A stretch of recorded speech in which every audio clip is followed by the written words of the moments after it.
you'll hear advocates say, we have to be our children's gatekeeper. But what does that mean? It means that before our children are old enough to consent to what is being shared, it's our job to protect what comes in and out. Welcome back to another episode of the Grief and Gratitude podcast, hosted by me, Raquel McLeod. As always, this is a safe space for conversations about adoption and kinship care that I've cultivated organically through years of lived experience, education, and community. I hope that you leave here feeling seen and encouraged, but most importantly, better equipped to move forward. Yep, I officially have it memorized. That went off without an issue. In last week's episode, I answered a bunch of questions that my Instagram subscribers had sent in, and a couple days later, or maybe it was the next day, you guys that are subscribed to my Substack got a letter in your inbox, and it was titled Slow to Speak, and it's a 3-part series that I'm doing about answering curious, intrusive, or even insensitive questions that those of us in the adoption and kinship care community often get asked. And there's a big difference between me opening up a question box and saying, hey, look, you can't offend me, ask me the questions so that I can answer them, and someone randomly asking you these questions without an invitation. Huge difference. And I'm no stranger to it, especially when people hear pieces of our story. They feel inclined to ask more intrusive questions that maybe the conversation didn't dictate. They just felt entitled to it because humans are curious and sometimes they're insensitive. And I even included a quote that you could download to share, and it said, not all folks are curious, some are just, or no, not all folks are concerned, some are just curious. And you gotta be able to decide which it is. That way you can protect yourself. And that's not exact. I can't even quote my own quote properly. I would I would have to go back and read it to know exactly what it said, but it was along those lines that, we have to be able to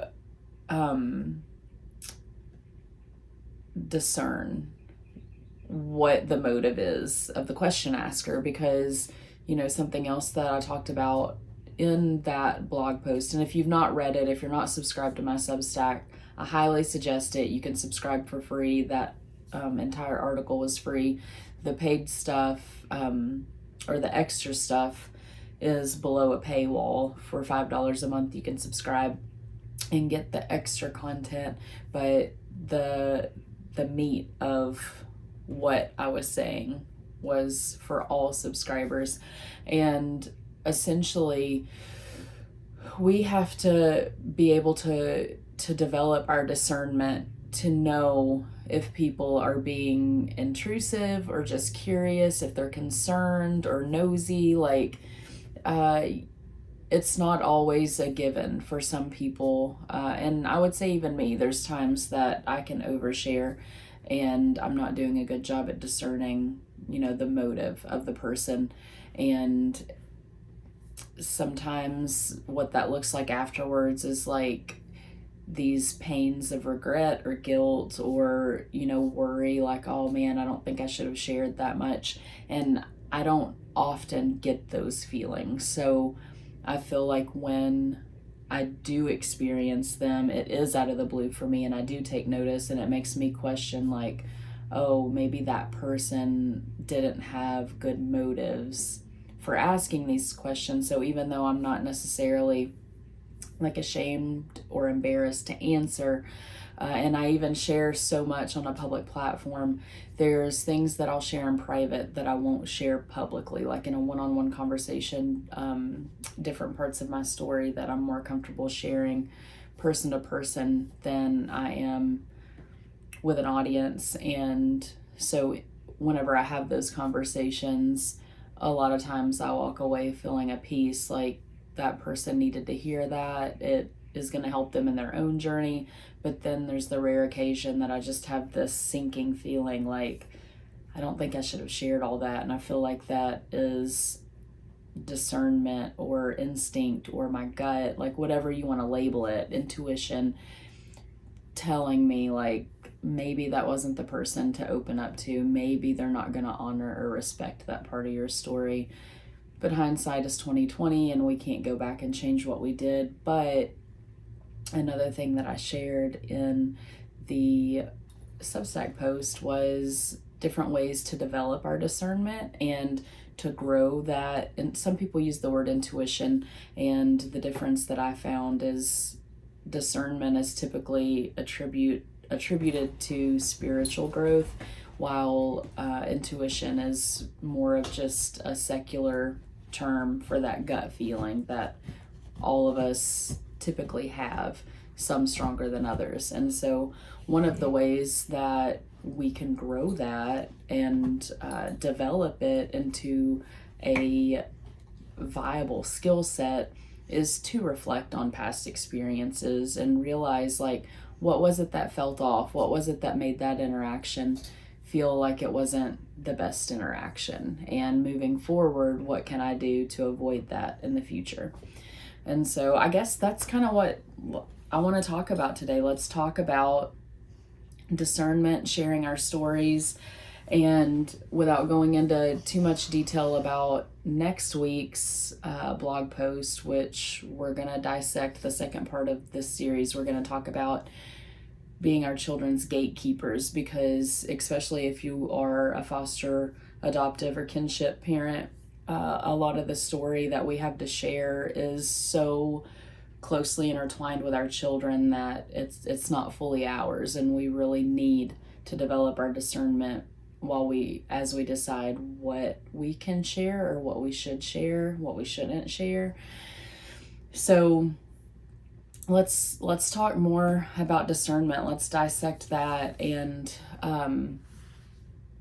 again, I keep referencing the Substack, but I mean, really, it's just such a wealth of valuable knowledge, because I think sometimes, like, I love speaking like this, and I especially love having these conversations face to face with people. But sometimes it can be hard. You can remember a bit of this dialect, and you want to go back and, write something down or remember in full what was said. And it's not as easy to skim through an hour-long podcast and pick the information that you wanted. So if you're on my Substack, moving forward, my goal is to make the Substack post complimentary of the podcasts. So you can read through that and highlight something much quicker, reference it again, and then below that below that paywall, what you're gonna find is like almost like a worksheet, like a guide.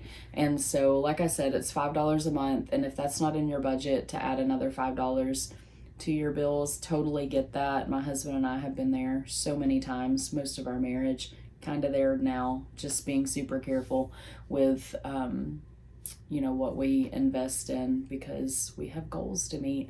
And so I totally get that. But at the end of the 3-week series, you'll be able to go on my website and download a PDF of all the worksheets for just, a one-time charge instead of having the monthly Substack fee. But either way, that will be a good reference point. This, I think, talking, I'm a little less calculated.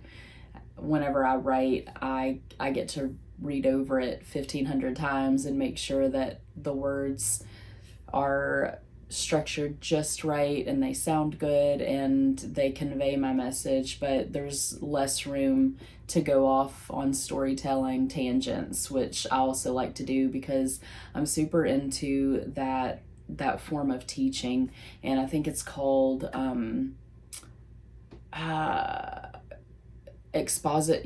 expository writing, or I guess you could label it as expository teaching, but kind of in line with like parables, like Jesus taught by telling stories. And I think I shared about this in an earlier blog post, and our books, and especially I think it was the first book that we published and maybe the second one also. It says in the beginning that it's expository writing, which is teaching through relatable anecdotes and, telling stories. And that's my favorite way to teach. I really feel like we glean a lot from hearing other people's stories or hearing stories in general. Like that's exactly why we tell children fables and fairy tales, and we want them to watch wholesome things and read wholesome books, because they're not going to sit down and watch a self-improvement guide or read a self-improvement guide or watch a documentary on self-help or things like that. Like, we have these fairy tales and fables that we tell kids that are teaching good morals, good character traits, just life lessons, because that's how kids learn. And I don't think we quit learning that way. So that is why I love storytelling and I love sharing my stories. And I often find, especially when I was practicing writing more, which I'm moving back into it, for a season, I feel like everything was short form content, and I was, growing my audience through Instagram Reels, and you only have so many seconds to grab someone's attention, and then no one was reading the captions. And I think taking that break was probably good for me.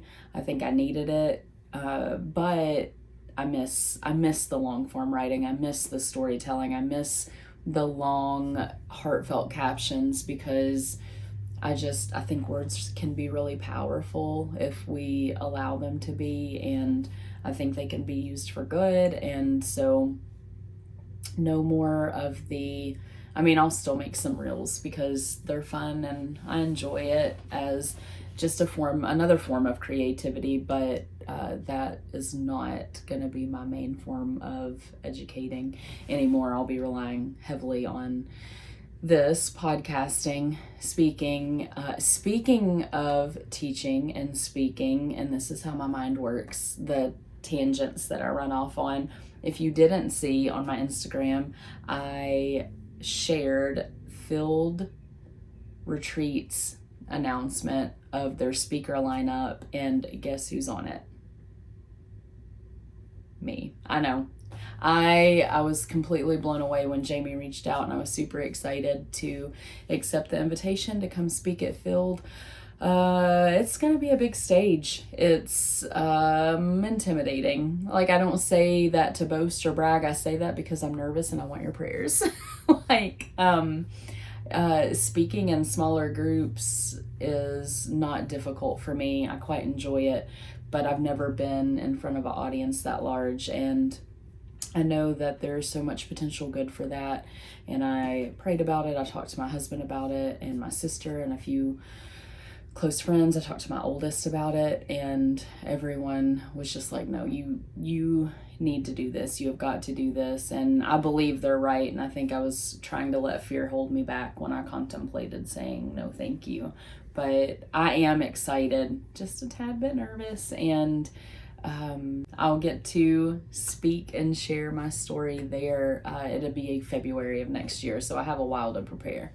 But so all of that to say, I don't want to be TikTok famous. I don't want to be the woman who made trending reels. Like, I have a lot to share that can't be summed up in 7 seconds or 500 characters. I feel like if you follow along with Substack, which is my email list, this podcast that you're listening to, which also gets posted to YouTube, and then my Instagram, it's going to be the same information but presented different ways, and I feel like you'll be able to learn something or glean something different from each source, and they all serve a purpose. But I really love that I'm marrying them all together, because for a while it felt overwhelming. Like, okay, well, what do I create for Substack? What do I create for Instagram? What do I create for this platform? And I think this makes more sense. It's all gonna be complementary of each other, but not redundant, or at least that's what I'm hoping for, and that's what I think will be true. Okay, so let's talk about the discernment. And we kind of already discussed why discernment was important And we discussed that discernment and intuition are essentially the same thing. I think the difference is the source of that wisdom. And in the Substack, I discussed all the different ways that we can grow our discernment. And if you share the same faith as me, one of the number one things that you can do is pray. I think being in communion with the Holy Spirit and also being in the Word, it's like a trifecta.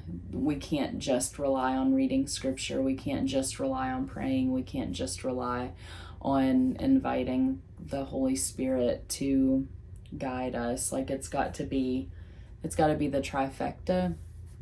And I think when we do all three of those things, it helps develop our discernment. If you do not, also not relying on the opinion of all the outside voices, but having close counsel that you can trust. The Bible calls it godly counsel. So people that share the same beliefs as you, that you know aren't going to just tell you everything that you want to hear, but will be bold enough to lead and encourage you in your decision making. And that goes hand in hand with if you don't share the same faith as me and you still want to grow your discernment, or you want to call it intuition, and that's what you're trying to grow, you can't just listen to all the outside voices. You have to have a trustworthy confidant that is willing to say the hard things. And I think it's also really valuable to do a technology detox, because this generation is so overwhelmed with all the voices. And this isn't my niche, this isn't what I talk about, but I have a lot of strong feelings and opinions about that as well, because I don't think humans were created, I don't think our brains were developed in a way to absorb 100,000 opinions. I think we were created to live in community and to weigh the opinions of those around us. But our community was meant to be a circle of 50, 100 people, what you can actually keep in community, and really not even that many. The amount of people that you can keep physical community with, and that you can cultivate those relationships, that's how we're wired to process life. We are not wired to hear 10 different news stations, 5 different social media accounts with a million different opinions, and then have to sort through and weigh all that. And there's really no wonder why like depression, anxiety, suicide, all those rates are spiked, because our bodies are living in a way that they weren't designed to live. I'm taking a break. I can hear my dog lapping water. So because of that, it is really important to know your circle and know what people are trustworthy to bring things to for consideration, and to help you really just decipher and problem solve. And I think whenever you do a technology detox, and even when you're not detoxing from technology, at any point in your week, every single day, I think you need to spend time outside, and at least once or twice a week, you need to go seek out the wild, not just walking around. I know so many people listening may live in the city, and I don't even know what that looks like when you're somewhere like New York City or Chicago. I visited New York City once, and it was wild, especially for someone who grew up in the country. I don't know how you guys find nature. I don't know how close you are to nature, but for instance, we are in the Smoky Mountains right now, but we're located in one of the biggest tourist destinations right outside it. We're right outside of Gatlinburg, and it's super touristy, so you have to drive at least 30 minutes to get into nature. And even then, most of the parks around here are super trafficked,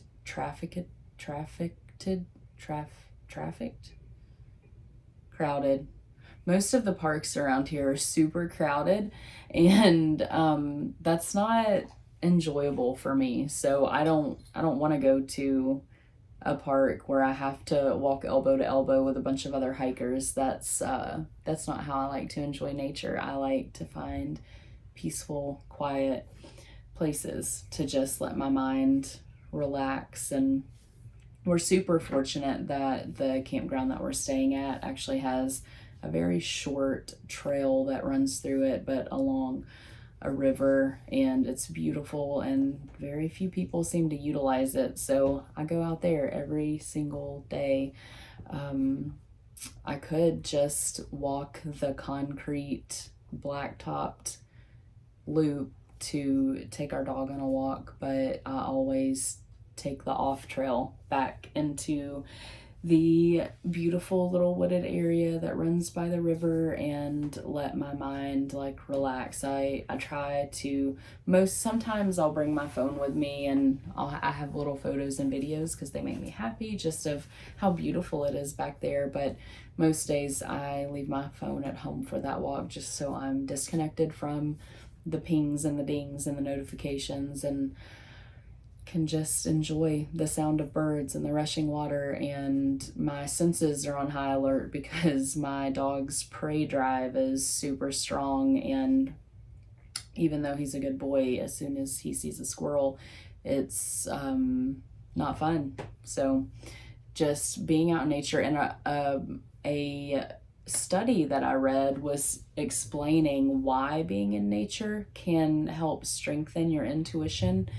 And it makes sense. I'm not really a girl of science, but I think it makes sense that, naturally we were created with these inner instincts that helped us survive. Because when you were living in the natural world, you did have to worry about wild animals or poisonous snakes or venomous snakes and venomous spiders and poisonous plants and all these different things. Like, when you're hiking a trail in Tennessee, you need to know where you're stepping because we have copperheads that blend in with the leaves. We have poison ivy that could potentially look like every other green leaf if you don't know what you're looking for. And so your mind has to be more alert. And so whenever you force it out in nature and you get it more alert, then you're more in tune with yourself, and it helps develop that intuition or that discernment. And actually, yesterday we drove an hour and a half away to a lake to have this really nice day with our hike group. Most of the time we try to make it, they're quite a ways away from us, but it's people that we've known and we've created community with, and so we want to keep developing those relationships, and we want to be able to spend time with them. So anyway, long story longer because that's how I do things. The drive that we went on was a lot of curvy back roads before you get to the interstate, and my kids were wanting to listen to music, and then it was this, and I have to like hook my phone into the aux cord in our truck. It doesn't have Bluetooth, it's an older F-250. And so I prop my phone up behind the steering wheel because I have to use the GPS because I'm directionally challenged, but then it's also what's streaming the music. And you can't just push a button on the radio to skip a song. Like, I have to physically go into my Apple Music and skip. But we're driving down these curvy back roads, and the kids are like, oh, skip this song. Oh, I don't like this song. Oh, those requests. And I was like, I'm driving, I can't do this. And at one point, like at a stop sign, like I skipped a song, and we got off the curvy back roads. We got on, it's not really an interstate. I don't know what it is, but it is like just 4 lanes of straight traffic. And at one point, both sides of the streets are lined with different businesses, grocery stores and department stores. And then there's that middle lane that is meant to, you can go to that middle lane before you ease into the flow of traffic. Well, we're driving, and I think the speed limit down this road is like 55, 70, somewhere between 55, 70 miles an hour. So it's not like a 30-mile-an-hour road. But I noticed out of my peripheral vision, this little box-shaped car, I think some kind of Scion, was heading toward that middle turn lane. But I could just tell instinctively, I knew that they were going too fast and turned at such an angle that they weren't going to stay in that turn lane. And so literally if you're watching, I use my hands to talk a lot, and this is a perfect example of why you need to. Watch my hands. So I'm driving super fast. This Scion's coming like this. I have to swerve like this. I have to completely swerve into the next lane. And for all those actions to happen, I had to be alert, and I had to use my intuition to know. I had to have quick discernment to know what to do, because literally just in a second's time, I see that this car is going to sideswipe us if I don't get over into the next lane. But then I also have to look to the next lane to make sure that there's not a car over there that we're going to sideswipe. So within 2 seconds, I see this car coming. I look over, I see it's clear. I lay down on my horn as I'm getting into the next lane. And of course, it scared my kids to death. My heart's racing. But we were very nearly in a high, I don't know, would you call that a high speed accident? I wouldn't call it low speed. I was probably going 60, 65. And so after our hearts calmed down, and one of my girls was just like, oh my gosh, that was so scary. And I was like, that was scary. And I pointed it out to them. I was like, remember how earlier you guys kept making song requests and you wanted me to change the music? Yeah.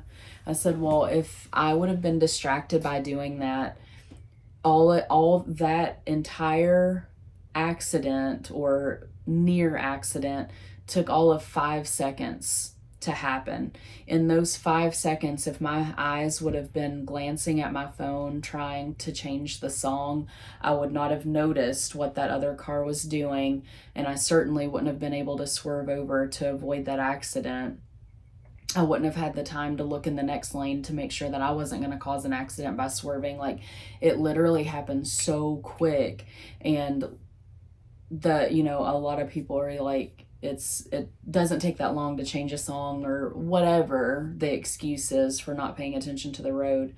And I'm not saying that I've never been guilty of doing those things, trying to change a song while driving, but it was a really good reminder for me too in that moment. Like, this is why it matters. This is why we need to be alert, so that we are capable of using our discernment and our intuition. Because if we're not alert, it doesn't matter how intuitive you are. It doesn't matter how well developed your discernment is. If you're not alert to the things going on around you, you're not going to have the opportunity to use it. And so I just felt like and that's how I see life. And that's why I like expository writing, because to me, I live life in a way that almost everything that I walk through or experience, I see it as a lesson. I see it as a teachable moment. I see it as more than just that particular thing. Like, I don't see it just at surface value. Everything has a double meaning, if that makes sense. And so that is just a prime example, and how I used it to explain to my girls. And of course, like, I don't want to parent them in a way that feels what's the word that I'm looking for? I don't want them to feel like they're just constantly being yelled at or attacked or, spoken down to.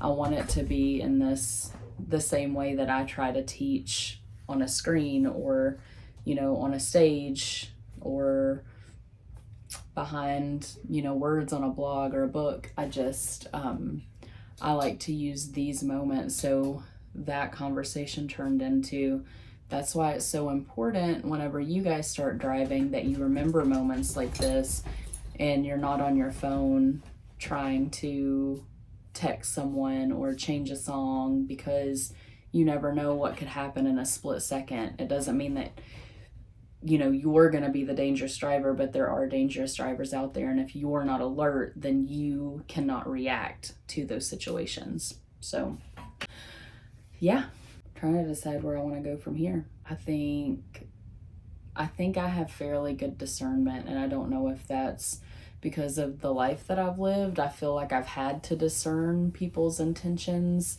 That doesn't mean that when I was young, I always acted on it, but I feel like it's always been easy for me to read intentions. It's why, for the most part, like I never really fell in love with all these boys that I dated. I knew that it wasn't a forever thing, and I knew all these, you know, these girlfriends that I had would have their heart broken by these boys because they thought that was who they were going to marry. And maybe my memory is skewed, but I don't remember really ever feeling that way when I was younger. Just, I had a boy propose to me when I was, I think, 13. And when we had started dating and I brought him home, Grandma recognized his name and pulled out my old kindergarten class photo. No, preschool. They called it Head Start. I think Head Start's the government program, like for low income or something. I don't know. But I didn't go to preschool. I went to Head Start. And this boy was in my Head Start class, and then she pulled out a box of pictures and pointed it out. It was a picture of just me and him, like we had our arms around each other, and she was like, "That was your little boyfriend in Head Start." And we didn't know that or remember that, but we had started dating when I think I was around 13, and he proposed to me with a ring and everything. And I took the ring. I apprehensively replied, like, "I think we're too young to be engaged. I don't even know if that's legal." And he said he got the ring from his dad, so implied that his dad knew about it. And I kept the ring for a bit, but I didn't wear it because I didn't want to explain to my grandparents that I'd kind of accepted an engagement ring. And a few weeks later, it was really uncomfortable. And I tried to give it back to him, and he wouldn't take it. And I was like, "No, like, we can't be engaged. Like, we're too young. Like, I've not even told my grandparents. I can't just, I don't know. It just doesn't feel right. It's weird." And he refused. He didn't want it back. And so I gave the ring to his best friend and was like, "You gotta make him take this back. I'm not keeping it. It's not right for me to keep the ring, and we can't really be engaged." And so I knew we weren't gonna get married. I don't know, just those little moments, like reflecting back on life of just discernment, that I wouldn't have called it discernment then. I didn't know that that's what it was. And again, I certainly didn't always use it to my advantage, whether I realized things might go sideways or not. Sometimes I was just happy to be along for the ride. Speaking of discernment, if you are, let's see, I think I have one laying around somewhere. Hold on. Speaking of discernment, technology fasts, and all of those things, I want to talk to you about the Gab wireless device. This is my youngest daughter's phone. It's a ZTE Gab. It's the original Gab phone. And she wanted a way to stay in touch with the friends that we meet along our travels. She wanted a device that would allow her to keep in touch with Big Sis. Her screensaver is a picture of a a cat dressed as a pirate. She saw that on at a coffee shop on our recent trip to North Carolina. But this company gives me so much peace of mind as a mother that wants her kids to be able to stay connected, because that's what it is these days. Like, for so long, our kids would collect addresses as we traveled and write letters to all these friends that they made, but no one would ever write them back. And it was really disheartening. But most of the kids had phones, most of them had iPhones, and I was not comfortable handing our kids smartphones. I've read the research, I've seen firsthand the damage that it can do and the destruction that it can cause, and a lot of times not even intentional on the child's part. Just other kids with smartphones that can send super inappropriate things. So anyway, my husband and I discussed it, and we got both of our girls Gab phones. There's two different versions. One's the Gab Phone Plus, and it is a Samsung phone that has only a very select few third-party apps that the parent can choose to add to the phone. They have like different spiritual apps, like there's a Bible app and other religious text. Depending on what your faith is, you can download those. There is maps on it, so like GPS maps that you can choose to add to it. I'm kind of drawing a blank on the others, but there's very few. They're supposed to be coming out with a few more. And you can even choose if you want to pay for the plan where they can send and receive picture text messages or not. And we opted out of that for our youngest. And again, not even necessarily because we wouldn't feel like she would be trustworthy, but you can't control what other kids send. And the statistics are kind of staggering for how young kids are sending nude photos.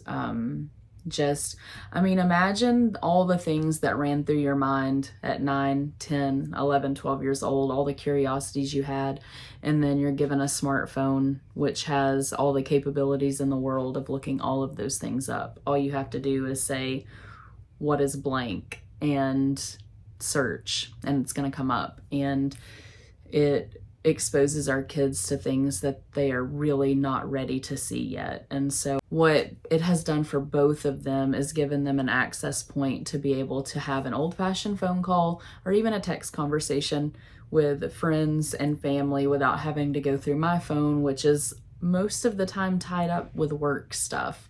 And when it's not work stuff, it's not time for them to be able to use an electronic because we're doing school or we're doing outside time. But in the afternoons, I use my phone to work. And so giving them the Gab phone has given them connection and given me and their dad peace of mind, because it just does what they need a phone to do. It lets them stay connected to the people that they care about and the people they love without the added stress or anxiety of them having access to everything on the internet, without them being susceptible to game addictions or social media addictions, because none of those things are available on these phones.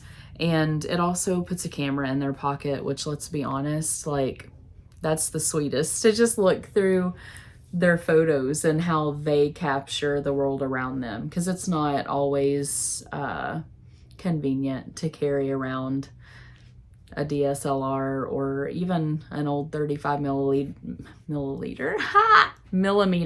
And I don't know if you guys have tried to develop film lately, but it is asinine what they want to charge to develop a roll of film. So that old hobby of mine is on hold indefinitely until they're more reasonable or I'm making more money. But that's my shout out for Gab. I do have a code. If you use McLeod Life at checkout, where it asks for a promo code, you're gonna save money. I'm gonna get kickback, and they may invite me back to be an what do they call it? And I don't think I'm an influencer. Maybe I am. I don't know. But if enough people use my code, they'll invite me to be an influencer for them again. And even if they're not, we'll still keep these devices. We've had the devices longer than I've had a promo code with the company, because I truly believe in what they're doing. And yeah, if you have questions about Gab, if your mama intuition or your discernment has said that you want your kids to not be left out, you want them to have a way to stay in touch with friends, but you don't really feel great about them having an iPhone, I hear you. Reach out, ask me questions, talk to me. I'll tell you everything that I know. All right, folks, I had already packed all my stuff away and was done with the episode when I remembered the thought that I had had before I left for vacation a couple weeks ago, less than a couple weeks ago. Time's a funny thing. But I was thinking how my discernment is in direct contrast with my eagerness. And when I tackled this podcast, I did it like I do everything. I dove in head first. I really didn't have a clue what I was doing. I figured I would learn along the way, and I am. However, I feel like I was a little too eager and promised a podcast a week, and I think right now that is a little too much. I think I need to release one every other week. So I'm thinking maybe the first and the third Wednesday of the month I'll release one until I get my feet a little more wet. I understand what I'm doing better. And so, since that's the case, I'm going to go ahead and share about the second series, or the second email series that's going to be going out in the Slow to Speak series. And that is discussing how we are our children's gatekeepers, what that means, what that looks like. And that's going to be one big podcast episode when I'm done with all this and I, post-production, do all the editing. We'll be talking about the first and second email series. One, you will have already received the first email. The second email will be coming out the day after this podcast does. And yeah, I think I feel good about that. I think every week was a bit eager beaver of me, and for now we're gonna do 2 a month and eventually increase as I get more comfortable and confident with this whole process. I did not realize how time consuming editing the podcast would be. I also do all the things that a mom and a stay-at-home mom and a homeschool mom does, and we're getting into summer. And anyway, you guys didn't ask for a laundry list of why I feel like this is best, but I do feel like this is best for now. Moving forward, I will release 2 podcasts a month, and the Substack newsletter will still be a weekly newsletter, and it will, again, feed off of the podcast. They kind of go hand in hand. Anyway, so let's talk about what it means to be your child's gatekeeper and how we do that, because this is such an important part, such a big aspect of using our discernment and honoring our children, okay? So a gatekeeper is the person that stands by the gate to see who comes in and out of it. I mean, in the very basic form, like, that is what a gatekeeper does. So imagine that you have sheep, and actually, I'm not even gonna lie, I don't know how all of this works. I'm thinking back to like biblical times, and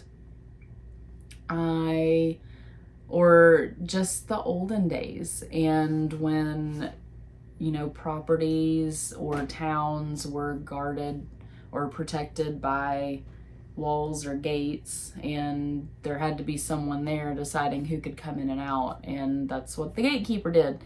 And to use that term, because it's something that I've heard within the adoption community a lot, when parents, especially adoptive and foster parents, are sharing their children's stories, and you'll hear advocates say, you know, we have to be our children's gatekeeper. But what does that mean? It means that before our children are old enough to consent to what is being shared, it's our job to protect what comes in and out. It's our job to guard that gate and to not just say everything that's going on with our story, to not say everything that is going on with our children's story, and to be mindful of how we're sharing and who we're sharing it with. And there's a lot of reasons for this. I grew up with not knowing a ton of details about my biological mother, but hearing it said enough, and knowing that she was knowing that she was struggling with addiction, knowing that I had been neglected and abused in different ways. And just, if you just imagine like a group of old women getting together and gossiping, like that was a familiar experience in my childhood. And I never really had any shame about my story. Like I've shared in previous podcasts and, you know, on social media, it was common to me. Kinship care was common. We didn't call it kinship care. I didn't even know that term until just a few years ago. It was just grandparents raising grandkids, and most of the time it was because our parents were struggling with addiction and were incompetent and incapable of raising us. And so I was never embarrassed or nervous to share that part of my story. And I think it's super important that we hold space for our kids in a way that they don't feel ashamed of their stories either. I've said it before that secrets equal shame. So when you make these stories big secrets, it's more shameful, or it feels more shameful. And so I'm not saying that you gatekeep your child's story. We should never gatekeep their story from them. A good example is our youngest, whom is my biological half-sister, and she knows all of her story. We used to meet new people, and she would quickly introduce herself by saying, "Hi, my name is Nicole. I'm adopted. My mom's actually my sister, but she's really my mom because she adopted me." And then she would run off to play, and I'm left with these parents staring at me like, is she just weaving a funny story, trying to get it like... So we knew she wanted a reaction. That was 100% true. She liked the shock factor that she got from people when she shared that.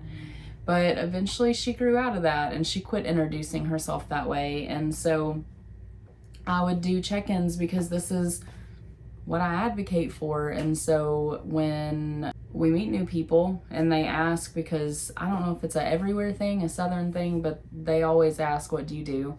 And I'll say, you know, I'm a writer, or I educate and advocate for the adoption and kinship care community. And then I leave it to her to say, "I'm adopted. I was a kinship adoptee," or whatever it is she wants to say or doesn't say. Sometimes she chimes in because she likes sharing, and sometimes she doesn't say anything, and that's okay too. It's not that we are ashamed of her adoption. It's not that any of those things, but it's her choice to share. She's a child, and that I don't ever want it to make her feel uncomfortable or to be put in a position where she's like, "Why are you singling me out?" or why do you have to say that? And sometimes if I feel like the conversation is leading that way, I'll even just look at her and be like, "Do you mind if I share our story?" and give her the freedom of that choice. Because it's not just my story. Now, if I want to say I'm a birth mom and I want to share my experience with that, or if I want to say that I'm a child of kinship care and share my experience with that, those are my decisions. Especially as a child of kinship care, I feel entitled to be able to share all of my story. as a birth mom, I feel like I need to protect parts of that story because it's not just my story, it's mine and my daughter's story. And then, like I just explained, I need to involve our youngest when sharing the dichotomy between me and being a kinship adoptive mom. And we have to have discernment or intuition to walk in this role, to know that not everything is ours to share, to protect our kids, to make them aware that this is their story, there's no shame in it, but it's their story. My experience with being the gatekeeper of different stories is different in each role that I hold. As, like I said, as a child of kinship care myself, I don't feel like I have to protect my biological parents from the part that they played in my story. I'm the child, this is what was done to me, and this is the result of my parent or biological parents' actions. I don't feel the need to sugarcoat that, and I feel fine sharing those pieces of my story. As a birth mom, I have boundaries that I've put in place for questions that I will or won't answer, and it is something that I have to exercise regularly.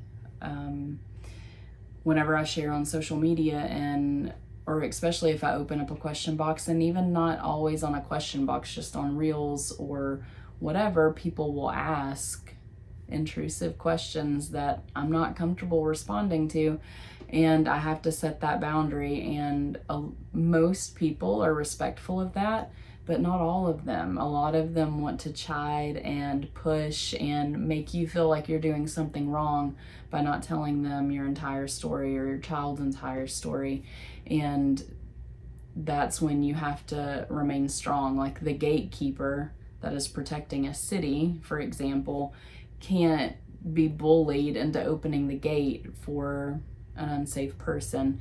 And as the gatekeeper for our children, we have to use that discernment, and we have to be strong in our resolve to not just share anything that anyone asks for. We have to decide what is truly in their benefit to share, or the benefit of, for the benefit of helping others. Because I think there's different reasons why we share, right? If I'm in a conversation with someone, I share because it's just part of my story. It is what it is. It's nothing to be ashamed of. But the way that I've started sharing is in a way to educate. So there's a reason that I share pieces of my story. And the pieces that I protect, it's not that I don't feel like there's much to learn from them too, because there is. But I have to still use discernment and decide if that is mine to share at this time in our life. And so I have a whole list of questions that are behind a wall for me that do not get answered, and I have to stand firm in that and truly believe and defend the fact that our stories are not owed to anyone. It is not my obligation to share anything specifically, and that's okay. And if the person asking these questions doesn't feel like that's okay, that's their problem. That's not my problem. And so when you open up that can of worms, when you start to share, you have to be confident in being the gatekeeper. You have to be resolute, and not all of this is mine to share. And I can't tell you what details are or are not yours to share. Those are things that you have to come up with on your own. I can definitely give a list of suggestions, which all that will be in the worksheet on the Substack for the paid subscribers, different things to consider, and what we should be gatekeeping from curious or insensitive strangers. And not even just strangers. I think it's really important to remember too that you can't tell your whole family everything either, and I know I've educated and talked about this a lot before, but when, like, especially so specifically with like foster and kinship care, there's typically some tainted memories. There's some type of problem, struggle, challenge that biological family is facing for their children to be in a position where they're either in foster or kinship care or having been adopted from foster or kinship care. And, insensitive Aunt Sammy saying, well, is their mama still on drugs, or is that a drug baby or something like that? That's not concern, that's curiosity, it's insensitive, and we have to be able to set a boundary and be the gatekeeper for our children and say, that's not your business. I'm not going to discuss that with you, and I would appreciate if you would be more intentional in the questions that you ask, because that was really rude. There's tons of different ways to respond to that, and that will actually be the third email series, How to Respond with Grace, and I'll get into all of that more deeply in that third email series. I just think it is incredibly valuable to realize that you hold this position and you need to honor this position. We need to honor this position. I need to honor this position. And we do that by being incredibly intentional with what we say, what we allow to be said. You can't control what people ask, but if you entertain those questions, then they may keep asking. So that's why I say we can't just allow people to keep asking whatever. You have to set those firm boundaries and say, this isn't up for discussion. This isn't your own personal reality show, and yeah, I wanted to clarify what it meant to be a gatekeeper, why people are talking about it within the adoption and kinship care and foster care communities, and the value of recognizing how important that is. Y'all, it is too hot to think. I can't. Just give me your feedback. I would greatly appreciate you letting me know things that you would like to hear discussed, tips for how I could make the show better. Does it need to be longer? Does it need to be shorter? Do I need to edit out more of my ums and my pauses? Do I need to get someone on here before it is more captivating and educational and entertaining and all those things that it needs to be successful? I don't want to just talk to hear myself talk. I want it to help. I want it to grow so that it can help others. And if this podcast is not easy to listen to, then it's not going to grow and it's not going to help others. So help me make this the best experience possible. So I'm not sure if you can leave comments on a podcast. I don't think that you can, but you can email me. You can direct message me on Instagram. I read everything. I try to respond to everything. And I just thank y'all. Thank you guys for being here. Thank you for leaning in and wanting to learn and wanting to grow. And I don't know what else to say.